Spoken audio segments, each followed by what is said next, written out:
તો રાજકોટના ઉપલેટામાં આવેલી 3 જર્જરિત ઇમારતો કોઈ ગંભીર અકસ્માત નોતરે તે પહેલા જ તોડી પાડવા ચીફ ઓફિસરે આદેશ આપ્યો છે।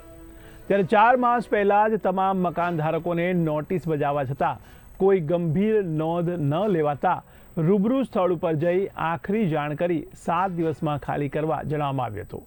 ત્યારે 3 ઇમારતો રવિ ટાવર, નુરા ફતેહ એપાર્ટમેન્ટ તેમજ વાલ્મીકી વાસમાં જર્જરિત ક્વાર્ટર્સ તાત્કાલિક ખાલી કરવા નોટિસ આપવામાં આવી હતી।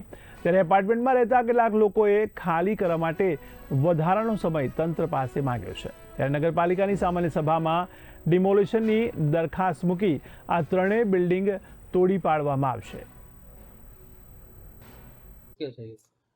નગરપાલિકા એની રીતે સાચી છે। અમને 3 વખત નોટિસ આપી છે। પહેલી વખત જ્યારે નોટિસ આપી રિનોવેશનનું કહ્યું હતું, પણ આમાં રહેવાવાળા અમુક રિનોવેશનમાં માયના નહીં, અને એને હિસાબે અમારે 3-4 જણાને અત્યારે પરિસ્થિતિ બહુ ભોગવવી પડે છે ખરાબ। તુષારભાઈ, શું તમે મકાન લીધા હતા તેની લોન ચાલુ છે? હા, મેં મકાન લીધા હતા। લોન વગર તો શક્ય નહોતું, કારણ કે મારી ઇન્કમ હું ડ્રાઈવર છું, એટલે કાંઈ છે નહીં, રોજમદારી જ કહેવાય।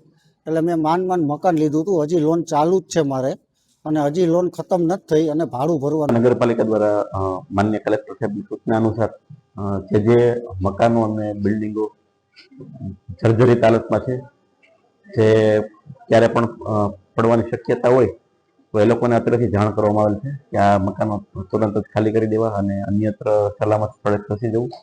આ ઉપરાંત અન્ય કોઈ સહાયતાની જરૂરિયાત જણાય તો ઉપલેટા નગરપાલિકા કચેરીનો સંપર્ક કરવા સૂચના આપવામાં